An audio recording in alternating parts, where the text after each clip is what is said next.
Welcome back to G-Brands. I'm Andy Rowe, and as usual, I'm joined by All Blacks legend Justin Marshall and Crusaders clutch kicker James O'Connor. And later on in the show, we'll be joined by one of our regulars, World Cup winner Jeremy Paul, to talk through his 23-man squad for the first test against the Lions. If you're joining us now on YouTube Live on the premiere, jump into the live chat. One of us will be in there answering your questions, having a chat back. Come and have a chat, and we'll have a yarn and talk through your 23-man squad for the Lions as well. Lads, thanks for coming on the show. Pleasure. How are you feeling after the weekend? Must have been a big one down in Dunners. Yeah, it was. It was a good win and good night after. Mm-hmm. Good. Well we'll said. leave it at that, eh? Well said. Absolutely not. Total professional. What? How did it go? What's the aftermatch like after you're in Dunners, Dunedin? For those that don't know, it's like the student capital of New Zealand, and it's a great party. It's a great night out, right? It is. It is a good night out. I'm not going to lie about that. Had plenty of good nights out there. But we got the bye week as well, so we got given the green light. The back seat, the leaders said, hey boys, we can have a little crack together and have a bit of fun, and that we did. And then we all got on the plane together, and now we're here and good as gold. Actually, we haven't seen you since the clutch kick. That took him 3 intros to get out. But yes, how was that? Hey? Yeah, that was special. I'm not going to lie. It was even more special. You just before the kick, when I rewatched it back, you're saying, I'd trust no one else with my life. You pretty much said that. I did pretty much, mate. Yeah. I did. But yeah, man, the thing that that did interest me was this is a massive pressure kick, like you're talking about winning the match, the last moment kick right out in front, but yet still 40 meters out, whatever it is. Pissing down with rain. Yeah, and pressure, the crowd and everything. And man, I'm watching you. You're like chatting to the ref. Like, do you remember that? Yeah, well, look, I'm just playing, I think you asked him. I just want to know how long. Shot clock, how long to go? How long? It's 84 minutes, mate. You're free. I wasn't asking him. He thought I was asking him how long to go in the game. I'm like, no. Look, how long do I have to kick the kick? Like, how long can I take it? Oh, yeah. And he's like, no, it's over. And I'm like, no. Like, do I have 30 seconds, a minute? Because when you take a conversion now, you only have a minute. So it's meant to be, I think, a minute and a half for a penalty. But we stuffed around for a little bit. So I just wanted to know, how long do I have to do my breathing and center myself? So, but yeah, look, once I've taken, the steps back and whatnot, I'm just zoned in. And hey, we had a whole chat about this on that first ever episode I was on. We did. That you cut out, I think. Yeah, I edited we it out. For 15 minutes. Let's talk about it. Because when does the process start for you? The process for that one started, honestly, when the scrum was happening. Because we had been in a position 5 minutes before, the exact same thing had happened. We'd got a, scrum penalty and kicked it from pretty much the same spot. It wasn't as sweet a hit, to be fair. But so as soon as that scrum was taking place, I knew there wasn't much left in the game. Obviously, it's a slippery ball. All night, both teams had struggled to hold the ball more than 3+ phases. So in my mind, we're either getting a penalty and I'm having a shot, or we're going to set carry up through the middle with Jill on the left side, and sit back in the pocket and hit a droppy. When's the last time you nailed a drop kick in a pressure situation like that? Yeah, it's been a while since I've hit a droppy from that far as well. Yeah. But you don't want me to be doing a droppy from that far out. It's not going to go. But I've been in games as well where I haven't taken one, and then there's been a moment to take it, and I've been like, we'll just push it a little bit further to get a penalty or to get a better picture here, and then game's finished. I think there was an All Black test in 2020 where we played in Wellington, and I had the opportunity to sit back. We got turned over in the next phase as I was setting it up. Oh no! They run down the other end of the field and nearly score. So yeah, I didn't want to die wondering, that's for sure. So the process starts for you, the scrum is happening. There's probably going to be a penalty coming because, as you said before, your scrum was on top. Well, look, I'm back in my front rowers. They're going to work for us at the moment. Both of them playing 80 minutes the last 2 weeks. But yeah, scrumming so well. The pack's moving forward. We're mauling well again. We're doing our set piece has been special for us. So, but yeah, that scrum, I could feel it. The energy was there, and just getting prepared. And so the breathing sort of starts there, but the process again. The breathing.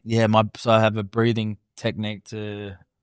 We won't get into the no psychology and honestly, the physiology no, of it. It's really interesting. Oxygenates your blood, and switches over your nervous system. Mate, slow down. No. Don't brush over this. This is quite cool because like people at home like wouldn't see that part of it. They're thinking, oh yeah, he strikes the ball this way or that way. This is how many steps he takes. Yeah. The stuff that you're about to talk about is insightful. So tell us about like the breathing side of it and exactly like what's the thinking behind it and what are you doing? So there's so many different breaths that I guess you can do and I do during a game, but for goal kicking, it's a box breath. So you're trying to just calm your nervous system, trying to calm your heart rate down to be able to almost pull yourself into the moment. So the breathing begins. I take my steps back. I've lined it up. The ball looks nice. I put myself in a position where I feel like it's a good angle that I'm going to hit it on. And then that's where the mind talk comes. So I'll talk to myself as I'm taking my steps and as I'm kicking. So nothing can come into my mind to be like, oh, miss left, or oh, it doesn't look quite right, or oh, have I stepped quick enough here? Am I moving into the ball too quickly? So I'm constantly speaking to myself. Like it's the same process every time I kick. To block out any, I guess, noise, because they've proven like scientifically now, your brain can't differentiate between like don't miss left and like it's all it understands is left. So for me, it's just giving it that positive reinforcement. So I'm talking about like I've got my chest to the front of the ball, small steps, smooth, and then finishing my kick and making sure I take a step after it before I look up. But those kicks are pretty hard to try to take a step through because you just want to see it. But I could feel as soon as I hit it, I probably haven't hit a ball. You hit that sweet. I hit that sweet. I'm not gonna lie. Like that one felt good. It was right down the middle. Because the one before wasn't as sweet, so I had to give that one everything. Yeah, it didn't really deviate either. It just was right in the middle of the uprights. You know? Aim small, miss small. That's it, brother. Yeah. Nice, mate. So good. You guys, do you feel now? Because obviously you're James O'Connor, former Wallaby. Could be current Wallaby, but you know your identity as an Australian. Do you feel now that your part of your identity is a Crusader? Yeah, 100%, 100%. I do. Like, obviously, like coming over, it was always going to be interesting to see not even how I was perceived, but how I fitted into the group. Like, it's a different type of rugby, different style, like new teammates, new coaches, and stuff like that. But ever since, like, even when I first landed, I've sort of just not chipped away, but like I've just felt like the boys open up a little bit more and invite me in, and even like the whole general public have been incredible with me. Hey, I got free Maccas after my first game. Like, oh yeah, that's you don't get that in Oz. But yeah, like even after that game was pretty special, sharing it like with my teammates and just the response it sort of got, and even got hometown Scribe got his beats out there on my Instagram. Boys were loving really? that. Yeah. Scribe gave you a shout out. No, he didn't give me a shout. I gave him a shout out. You know his song that he sings about the Crusaders? Yeah, I had that pumping on the way home. Oh, nice. Do you think you'll stay? Oh, that's a big question. Hey, there hasn't been any offers yet, so I would love to. Yeah. There it is. There you go. There's the scoop. There's the scoop. Cut that into a social media clip. James O'Connor is reaching out to Crusaders management, asking for a longer term deal. Begging? Here we go. Begging. Pleading. Get on your knees. People are frothing to hear JP's Wallabies 23 for the opening lines test. Marshy, do you want to do the honours and read through read out the Australian team? Read out JP's Australian first team. Test team at this stage. Yeah. To take on the Wallabies. Absolutely, be my pleasure. Who do you reckon he's got at 7? You need me to zoom in or you ask it? I think I'm okay here, actually, Jock. Thank you very much. It's my absolute honour to read out this JP Wallaby side. I hope you're feeling okay. I'm not too nervous. Fingers crossed. Fingers crossed, yes. So Angus Bell, Lucid Prop, Billy Pollard hooker. Yeah. The Tongan Thor, of course. Nella at tight head prop. Jeremy Williams, Nick Frost, second row. Back row, Bobby Valentini, Fraser McWright, Harry Wilson. Good back row. The back line, Tate McDermott at 9, Tom Liner at 10. Yeah. Still feeling okay. The midfield is Iki Tau and Sua'ali'i, of course. Man crush. Yeah, you can see. Yeah. Sua'ali'i, JP absolutely loves him. Wingers, Dangunu and Andrew Callaway. Okay, yeah. And fullback Tom Wright. And he hasn't called them reserves, he's called them finishers. Oh, yeah. Eh? Finishers. There's something in that. Isn't there? Something in there. I like that. Reserve hooker Matt Fezler, Kailea, Ala Alatoa, The front row replacements, Lucan Salakai-Lotto, Rob Leota. Like it. 21 is Carlo Tizzano. So he's gone for 6 forwards. Okay. 22, Nick White, reserve scrum half. And there he is. Rabs, Jock O'Connor, jersey 23. There you go, brother. There he is. You made it. Congratulations. You're going to be playing against the Lions this Well year. done. Well done. Mate, how good. We'll stick with that team. I like how he's got Fraser McWright as captain, and then he's got Suoli'i and you as vice captains together. It's lovely of him. He actually hasn't. He's got them all as co-captain. Co-captains. Yeah. No one can be vice captain. Finishers and co-captains. I like that. yeah. Brilliant. Well, we're joined by 6'2". the man himself now. We've missed him. JP, thanks for coming on the show, mate. How are you? Oh, boys, I've missed you. Mind you, though, what about Rabs? The one James O'Connor, the finisher. My God, we are in the presence of greatness right here. Mate, it has been an absolute pleasure to watch you, Rabs. Like, seriously, watching your journey, man. I've just been like this. Woo! Mate, loving it. The funny thing is, JP and I were talking about this beforehand off air. When you first came on the podcast, Rabs, when we were like, oh yeah, James O'Connor, he's going to be in the Wallabies, he's going to face the Lions. We were joking. we were having a laugh. I know. So was I. But now you're like on the cusp of potentially playing in Joe Smith's team. I don't know how you can say that like he's sitting right there. Marsha, you were in on the conversation. You No, were I leading the was conversation. I was not. I was always very confident that he was going to be in the side. Let's appreciate the love, guys. Yeah. Even if it was at my expense. Let's talk about the 23, JP. Let's get into it. Like, what was one of the harder things that you came across with selecting this side that's going to win the series 2-1?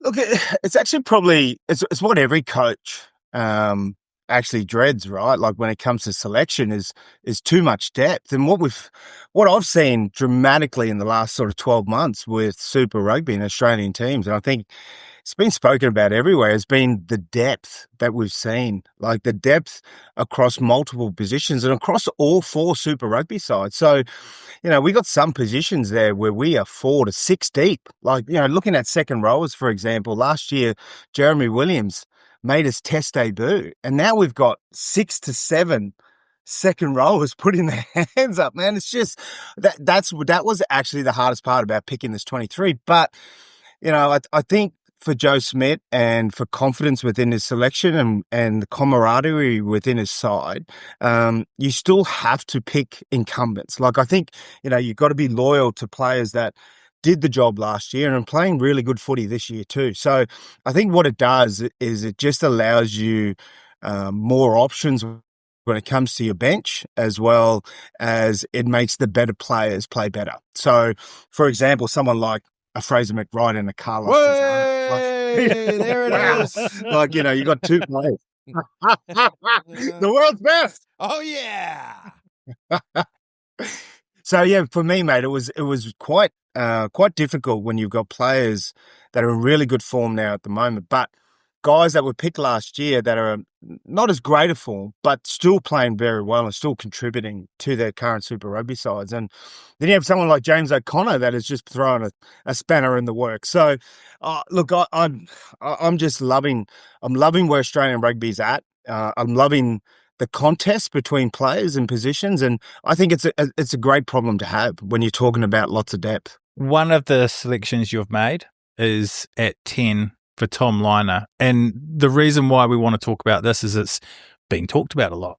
Who's going to play 10? Who's going to play not? Who's going to drive this team around the field? Because it's the single most important part that has maybe been missing from the Wallabies squad in the last couple of years.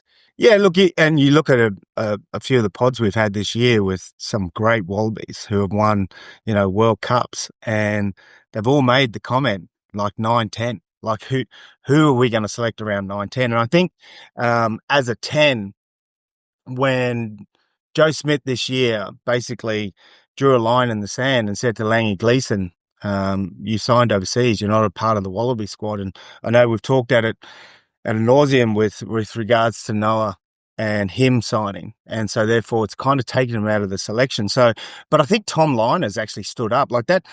And I know it's just the game on the weekend against the Blues, but when we talk about a 10 and particularly how important kicking, like particularly those conversions, right? Like turning 5 points into 7, taking those threes. I know we don't see a lot of penalty shots in Super Rugby, but when we do see them go for the line, it's that ability to say you get a penalty 50 metres out.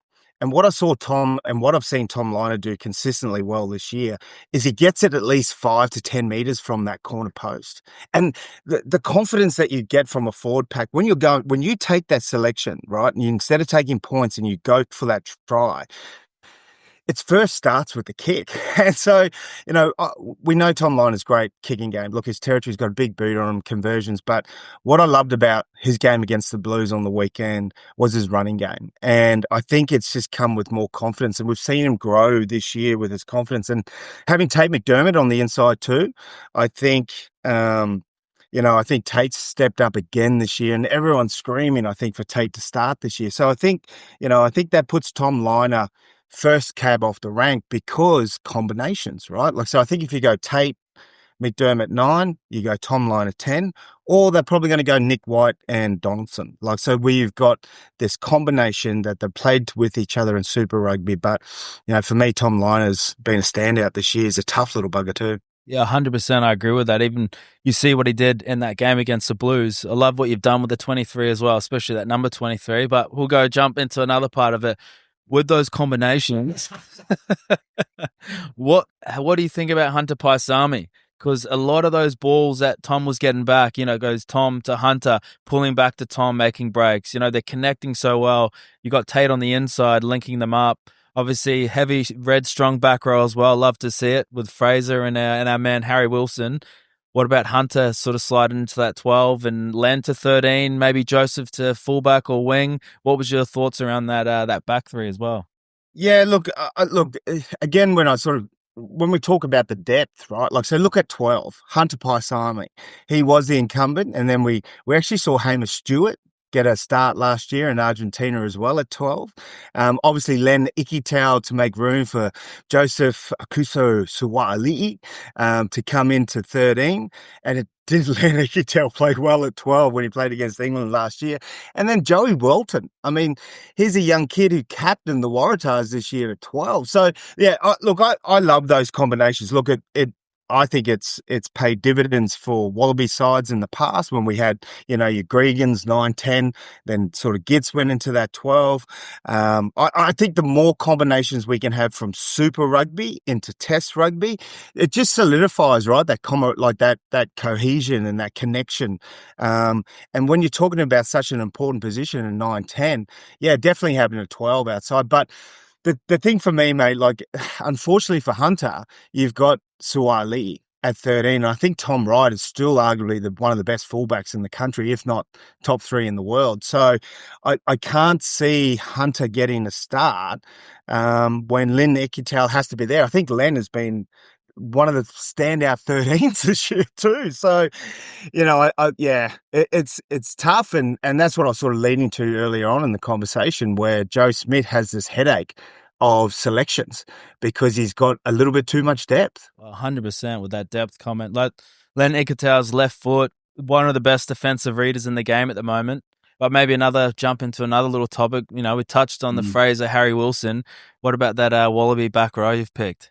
Well, easily the most contested spot, right? Like, I think, obviously with Harry Wilson being out for 8 weeks with a broken arm, look, you got to go with the incumbents. Fraser McWright, you've got to go with Bobby V. He's been Australia's best player for the last 3 years, current John Eales medalist, and is a big body, right? Big body, big physicality. And I think Harry Wilson, those players that just step up a level when they become captain. And I just feel that Harry Wilson is one of those players. Like, he's what he did last year when he took over the captaincy, and he's just so, like, you can see with the Reds and their go forward. Look, they're still winning games, but like that go forward, that Harry Wilson, like that one off the ruck, his ability to pass. I mean, that wonderful try he set up with that nice little flick pass. He's got all the skills. But then you got a lot of guys knocking on the door. So you got Uru easily can go, and Solokai Lotu, like he's a second row, but can easily go in the back row. You got guys like Tom Hooper. Look at the guys down in Canberra, Rory Scott, young Lukey Reimer. Mate, we are producing some back row forwards. But again, like you can only jam a couple in there. I think you've got to stick with the incumbents here. Like the guys that are putting the pressure on are only going to make these incumbents better. So I still feel they have the starting position there. Mate, I'm so pumped, Dave. That energy you're bringing, I'm sold. Honestly, it's in the bag. It is. It's in the bag. It's 3-0. It's not 2-1. All right, mate. Okay. It's in the bag, man. All right. Mate, it is the Chinese New Year of the Wallaby. It's the Chinese New Year of the Wallaby. Hey, righto then. So for all this razzle-dazzle, for all this excitement, and obviously there's some real X-Factor players that, you've got the ability to pick from, and there'll always be debate about what jersey they're going to be in. But with the British and Irish Lions, what they bring is a big pack, and particularly a very formidable front five. Like, no doubt about the fact that you can't get razzle-dazzle unless you get good parity at scrum line out, and you get, physical up front. So talk us through your thoughts on picking your type five, because that's going to be a massive part of this series, the fronting up front. It's where it's won and lost, right, Marshy? Like Hell up yeah. front, always. We're always the ones that get blamed, the front row forwards, if we lose. Oh, they lost it up front. But we touched on this, right, on the European tour last year. We got these Lamborghinis out the back. Joseph Suaalii was starting, and there was so much hype. And, mate, you brought up the best point last year, Marshy, when you said, yeah, mate, you might have these guys, but they've got to get the ball first. And what it showed last year, right, was the progression that this Wallaby pack had made within 6 months, particularly with that capitulation over in Argentina. But what we're seeing this year, mate, particularly in the Type 5, we're getting players really deep in the front row. Did anyone see Tom Robinson's try, that 50-metre try that tight head prop scored? Like, I mean, come. Are you absolutely kidding me? Like, here's a guy that is the fourth string prop currently at the moment. So, look, up front, I think, look, we've got a few injuries at hooker. I still feel that we still have some good talent coming through. I think Billy Pollard has been one of the better hookers from the ACT, but we got like incumbents, Panga, Ramosa, Fezler. They've been injured for a lot of part of the season. So hopefully within the second part of Super Rugby, we can see those guys back on the field. Great to see Dave Parecki back after a 12-month sideline. But then the props, guys like Angus Bell, my goodness, God, this kid can be anything really. Like he's got it all. Like he can lock down a scrum. He's tall in the line out. Big body, but his running game, my goodness. Haven't seen a prop run like that in a long, long time, man. Like, so he, obviously Tupu, like one of the best guys we've had on the pod, but unfortunately his form's a bit lacking, but I still pick him as the best scrummager. And it's going to come down to scrummaging. Test footy at this level, man, comes down to set piece first. You got to win your ball. But what I have been really, really impressed with have been the second rowers. Like we got guys like Darcy Swain over in the Force. Never even got an eye in last year. Wasn't even put on the board. This year, mate, he stepped up. He is completely destroying other teams' lineouts. The way that he can, it's almost like he's got their playbook. Against the Reds, I think he stole 7 lineouts. So, you've got a guy that wasn't even in the picture last year. Here he is putting his hand up for test selection. So, look, mate, tight 5. I think we've got the players there, particularly guys like Jeremy Williams, who's taken his second year. Look, mate, he only made his test debut last year, and he's the Force captain this year, and he's again leading by example. So, I think you're always concerned about players in their second year, that second year blues. But I feel those guys that made their test debut have only made another step forward. So, the way I sort of look at this, Marshy, and look, I don't know if anyone sort of brought this up, but I think if you're going to combat this British and Irish Lions forward pack, Joe Smith has to go with a 6-2 split. Like Australia's never even thought of going with a 6-2 split, but when you look at the rules, mate, and how South Africa and even the French now exploiting that rule, when you bring 6 forwards on and one of them gets injured, you can put the guy back on anyway. So there's no risk in changing 6 forwards. And when you have players like Carlo Tizzano, who's leading try scorer in Super Rugby, but has the world's best 7 and Fraser McRide in front of him, then you've got to put him on the bench. So I've got 6 forwards, and I've got, obviously, I think Tate McDermott will start at 9, and I think someone like Nick White or Jake Gordon, depending on who Joe goes with. But in terms of experience, I think he'll go with Nick White. And I think number 23 will be James O'Connor, because here's one player that can play all positions within the back line. So if you're going to go a 6-2 split, you've got to have that versatility in that back that can literally play from 10 to 15. So I would love to see a 6-2 split against Fiji, where we have our tight 5 come on. Like, we've got obviously the front row, the second row, like Solokai Lotto. I think Jeremy Williams and Nick Frost should start. And then I would bring on, then you got a big back row of Rob Leota and Carlo Tizzano. And can you imagine being able to swap 6 and we have our own bomb squad? Like, I can't see how we cannot start with 6-2 split. I tell you, the Lions must be shitting their pants already. Eh? I'm pumped, eh? Marshy, like, can you give us some like clarity on this, like, off the planet enthusiasm from JP? Can the Wallabies seriously, their tight 5, can they get parity against the Lions tight 5? Well, that's the big question, and like, obviously it's been an area, and I'll say this with confidence, that when I go back into Australia, I'm not going to get bottled, but because it has happened before, it has been an area of weakness. And it's been a real Achilles heel for the Wallabies, because, like, you look in the India tour last year, and the Wallabies dominated the game in Ireland, but they got bullied in the last 15 minutes up front, and, conceding rolling mauls, and Ireland just went to work, in that area, and that's what the Lions will bring. And so you've got to pick strong scrummages, but they've also got to have real balance. They've got to be able to play as well, be ball players. So, look, if I was perfectly honest, I like the team that you've picked, JP, but man, that responsibility up front, look, I still need to be convinced that there's enough there, because I know what the Lions are going to bring big time. 100%. And that's why I like Well, that. what about a 6-2 split then, Marshy? That's what I'm saying. I like the 6-2, because then you can literally plan 50 minutes, bring someone on for 30 minutes, fresh legs. Like, I know what boys like Taniela and Angus can do, Karen, with that ball. Then you bring someone like Rob Leota on, man, he's granite as well, same as Luke Hahn. So yeah.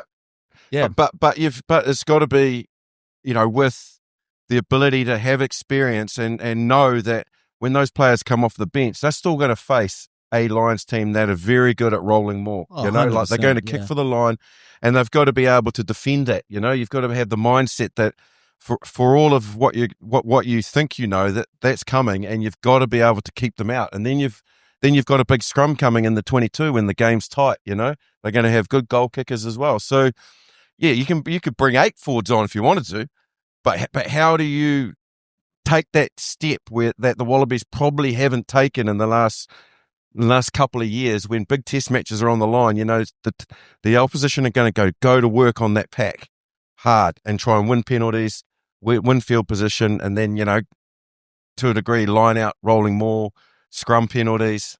Yeah, look. No, absolutely. Look, I think the first thing is, you look at the scrummaging across Super Rugby. Mate, we've actually performed incredibly well, Australian sides, in the scrummaging department, especially in defensive lineouts. Like, defensive lineouts, my God, I think we're leading the comp. So from a scrummaging point of view, first though, I think Tupu Big Tongan Thor is our best scrummager. I love Alan Alatoa. Look, I think his work rate, the type of person he is, he's just perfect for a squad. Like, you need players like that. Whether or not he starts or not. Look, young Botha as well from New South Wales. My God, this kid is like the 3rd string tight end, and he's come through.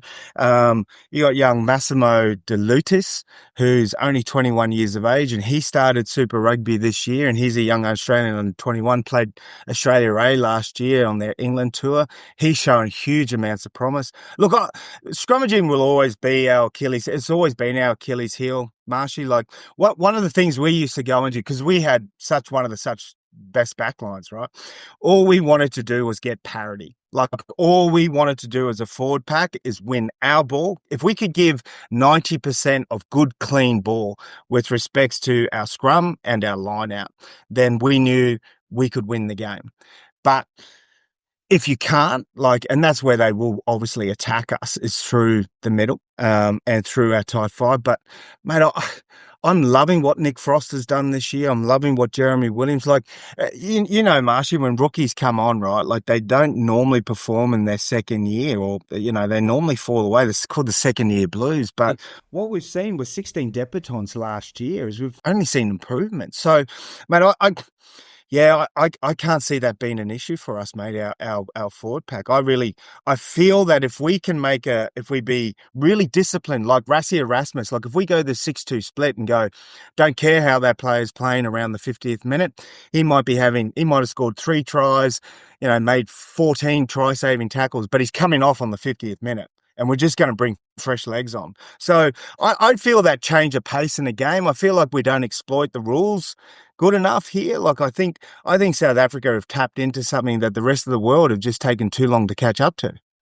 The thing about it is, Jock, and you would have experienced it off the back of what I'm trying to sort of allude to, is the thing with the Lions is they have this massive advantage that they get to pick from all the nations, and there's a lot of experience in there.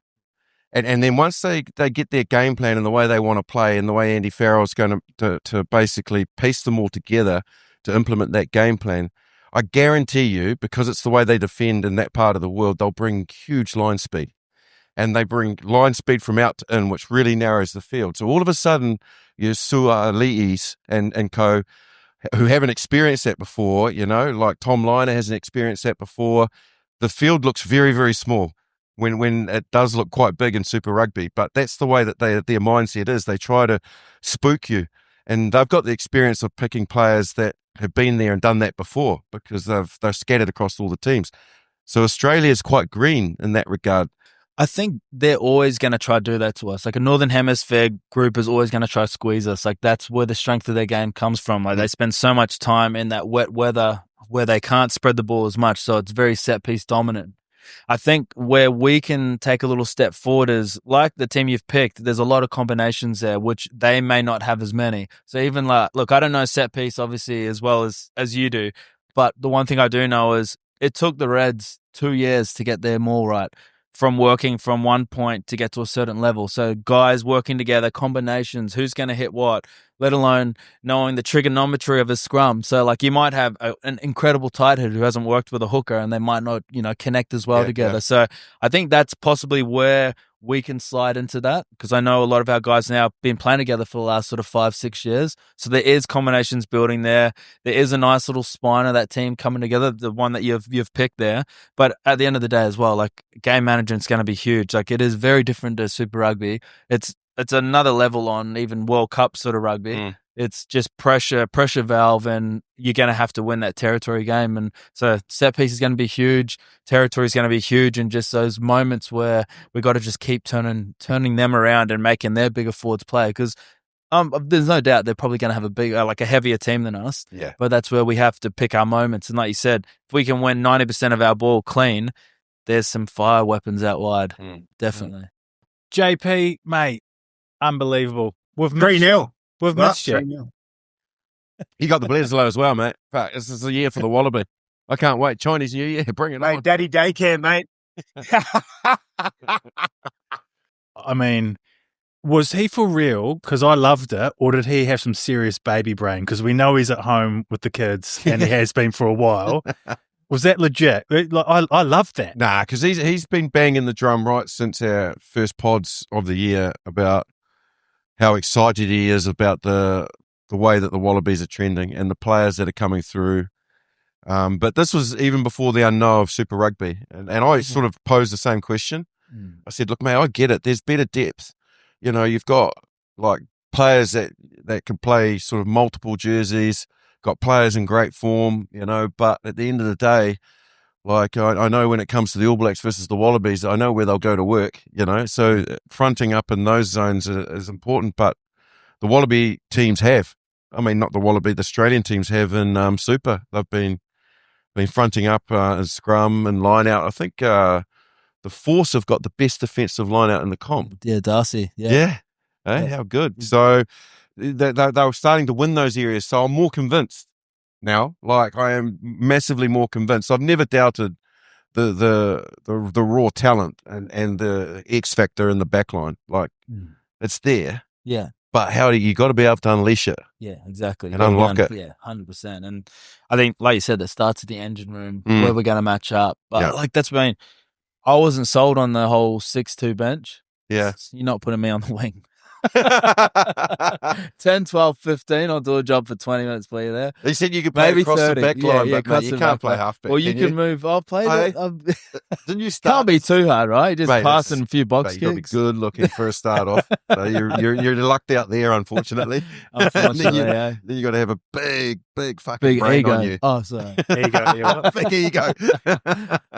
but genuinely, like, it's gonna, like, man, I love that passion, because I do feel like something is building. Like, we're looking at all the Oz Super teams competing well, like coming into their own strides, like the combinations being built through different positions. Even the fact, like, the guys have been together now for like 5, sort of 6 years. It's sort of been that whole Dave Rennie regime of sort of like, it's still predominantly that group, with now some newer guys coming through and bolstering the squad out wide, and a couple other guys coming through. But man, yeah, I'm excited. And then after seeing that, I'm super excited. JP's enthusiasm was brilliant. And I've asked the question about why the All Blacks haven't changed their policy on their reserve idea. You know, like, That was smart, man. but real clever But insight. everyone's doing it. Yeah. And Scott Robertson doesn't seem to want to. He seems to stick with the standard, filter 2 on here and there. And I'm thinking to myself, when I was working out their last year's results, they lost a lot of their test matches in the last quarter, the majority of them. Yeah. But yet they never changed their substitution mindset. Yeah. They never tried to replicate what South Africa or France are doing or anything. So, the fact that JP's thought about it, I don't know whether it'll be what Joe Schmidt wants to do. Yeah. But he's throwing it out there. And it's going to get massive attention because this pod is huge. Yeah. So, I know how hard it is to play 80 minutes, let alone for a forward playing 60. But if you're coming off at that 50-minute mark, or even 45 minutes, you'd be able to just unload everything. And I reckon just 1 or 2, like, test matches, 3 decisions, 3 choices can change a game. Massive. Imagine if you've got 6 guys who are literally, they're going to unload in every single ruck. They're going to double ruck on one thing. Maybe they'll get to the right pillar and they'll make one tackle. Like, it's the moments, like the margins are so small. So having that ability to be like, look, you got to work for 50 minutes, unload, and then we're going to bring on pretty much a whole new pack, or even just flooding the whole bench on. I think it was pretty smart what Jeremy was saying about the whole, with forwards can then sort of be replaced. I think, the front row sort of can. Yeah. Little loophole there. Yeah. But there's 100% something to it. Like, you're running against fresh guys. Yeah. It's a lot easier to find out a slower forward. Even a back rower. Like, if you get a one-on-one with a back row at the end of the game, you sort of back yourself to be able to take them inside and outside, or at least get them to bite in on another defender. Whereas when they're fresh, like, they're quicker than half the centers now. Yeah. So it's, the amount of work they get through. Yeah. Breakdowns, tackles, double efforts. Yeah, and it can be less disruptive. Like, if you filter sporadically players in, they go on, but the combinations that's been out there have been working and figuring the game out, and are trying to work their way through, especially adversity and difficulty in the game. Are trying to figure it out. And you throw one player there right in the middle and he's like fresh and enthusiastic. And it's like, okay, he's got a different mindset, So he's got energy as well. And then the other 2 are kind of like, oh shit, we have to adapt. But if you change the entire back row, these guys have been talking together on the bench and go, right, when we go out there, this is what we're going to do. And they're all they've all got the same energy levels. Yeah. And enthusiasm. And they've actually seen what's been happening out there There's been conversations about where, like, hey, we're going to start running outlines, or we're going to start running back at the inside shoulder here. Blindsides are on, maybe the little tips there, inside tips, all those little, that's the sort of stuff I've been watching a lot more. Now that I've been spending a lot more time on the bench, I'm watching 60 minutes of rugby and just being able to really pull apart, and the conversations I'm having on the bench with our other forwards, our other nines, our other outside backs, like, that's where, like, the nectar almost is sort of we're pulling apart the game and watching it in a different way. And you can definitely come on and not just one person bringing impact, but like you said, you're moving onto the ball together in a way. I still feel like the majority of spine needs to sort of play 80 minutes, but then you're changing, maybe you just change one or two of those spine and then you just get some more soldiers out there who are fresh. And that's the part of the mindset of the old school, because coaches are worried about injuries. Yeah. You know, so they're worried about throwing a group of players out there because they're like, okay, if old mate gets injured and I can't replace him anymore. So that's why they just want to sort of inject one or two at a time. But like the common sense now is that players can play anywhere. Like South Africa do it because Kwaka Smith, you could literally play that bloke frickin' he jersey. Probably could play centre. you can, eh? He's So probably they don't practiced panic. box kicking. Well, I was at Twickenham when they played the All Blacks pre-World Cup and they did a number on the All Blacks. That was a performance, that Mate, one. wasn't it? And they did. I picked them for the World Cup. They were 7-1 split. Yeah. And I was looking at it. I was there doing commentary, and I was looking at them warming up. And Billy LaRue was running around like a spring chicken. You know, he was the reserve back. And the next minute, we get the team sheets for the game, and Rusty's gone, nah, Billy LaRue's injured. I'm thinking, he is not. But anyway, he changed it, and they went 8-0. Yeah. They went 8 forwards, man. That's incredible. Eh? Yeah. And dominated the game. But yeah, I think it's where the All Blacks haven't, you know, looked outside of the box, and that's where we as a nation need to. We've been very stubborn at times about not wanting to learn from the rest of the world. We want to be seen as the leaders of innovators, Yeah, exactly. and we got to recognise we haven't been number one in the world for a long time. And the rest of the world quite clearly is caught up. So don't be narrow-minded and think, we'll work it out, because you haven't got time to work it out. Not in this country, because, you know, our history gets affected by working it out. You know, lose to countries we've never lost to before. So it's like, righto, they're doing that. Let's give it a go. You know, let's try that. Let's try some blitz defence. Let's go for a 7-1 split. And imagine the All Blacks putting 7 forwards on all at once. Yeah, especially if you've got you got your starters who have worked together well. Yeah. Then you're picking a bench, like the bomb squad concept. But these guys have also played together, whether it's in provincial rugby or they're a particular type of player. Yeah. Maybe they're just dominant ball carriers. You bring it on, or just set piece monsters, or you're picking with backs. Maybe you're picking your 2 best kickers and you're just bringing them on the field to just out-force back a team and just start pinning corners, drilling them out, and then get to work on them all. So there's so many different ways to be innovative, and if they change the rules and speed up the breakdown again, I'm sure the ABs will get to number 1 pretty quickly. How good. JP has lit a fire under both of you, hasn't he? He's really got you thinking. It's awesome. We've got him back on the show next week. We've got Owen Finnegan joining us. When we were in Sydney and we recorded Owen Finnegan, former Wallaby World Cup winner. Big O, mate. The Big O. Yeah. It's basically Owen Finnegan and JP having a chat while me and Marshy sit there and they reminisce. You know the thing with Owen Finnegan, which is really interesting, because him and George Gregan, he was the leading try scorer for ages, in Super Rugby. Yeah.